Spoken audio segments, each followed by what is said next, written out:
RSS के 100 साल हो रहे हैं तो टीवी पर, अखबारों में सरकार के नुमाइंदों द्वारा आरएसएस का गुणगान किया जा रहा है। लेकिन आरएसएस का गुणगान किस बात के लिए किया जाए? अंग्रेजों की गुलामी करने के लिए, तिरंगे का बहिष्कार करने के लिए, आजादी के महानायकों से नफरत करने के लिए, बाबा साहब को अपशब्द कहकर उनकी फोटो जलाने के लिए, संविधान की प्रतियां फूंकने के लिए, देश के पहले आतंकवादी और महात्मा गांधी के हत्यारे नाथूराम गोडसे को प्रेरित और पोषित करने के लिए, सरदार पटेल द्वारा हिंसा और नफरत के लिए आरएसएस पर बैन लगने के लिए, अंग्रेजों को चिट्ठी लिखकर आजादी के आंदोलन के दमन कैसे किए जाएं उसके तरीके सुझाने के लिए, भगत सिंह से लेकर चंद्रशेखर आजाद और तमाम क्रांतिकारियों को अराजक कहने के लिए, 1930 के सिविल डिसोबीडियंस मूवमेंट का बहिष्कार करने के लिए, या 1942 के भारत छोड़ो क्विट इंडिया मूवमेंट का बहिष्कार करने के लिए, जिन्ना की मुस्लिम लीग के साथ मिलकर Sindh, North West Frontier Province Bengal में सरकारें चलाने के लिए,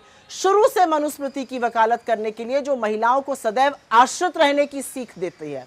महिलाओं को दोयम दर्जा समझने के लिए और देने के लिए अपनी संस्था तक में जगह नहीं दी गई है, हाशिए पर पड़े लोगों को निम्न श्रेणी का समझने और मानने के लिए, सामाजिक न्याय और आरक्षण की खिलाफत करने के लिए, आज तक एक भी दलित, एक भी पिछड़ा, एक भी आदिवासी प्रमुख न चुनने के लिए, घोर सांप्रदायिक और घोर जातिवादी होने के लिए, आखिर किस चीज के लिए आरएसएस का महिमा मंडन किया जाए, आरएसएस का गुणगान हो? ये जो लाल किले की प्राचीर से नरेंद्र मोदी जी ने आरएसएस का महिमा मंडन किया, ये असल में बौखलाहट है कि किसी भी तरह उसे कुछ मान्यता मिल जाए। लेकिन ना भाषण से, ना सिक्का जारी करने से आरएसएस का सिया सच बदला जा सकता है। उनकी ट्रेनिंग का नतीजा, ज्यादा दूर देखने जाने की जरूरत नहीं है, बस आरएसएस के पूर्व प्रचारक और प्रधानमंत्री नरेंद्र मोदी को मुजरा, मंगलसूत्र, शमशान, कब्रिस्तान बोलते हुए सुन लीजिए। प्रत्यक्षम किम प्रमाणम, यही ट्रेनिंग है।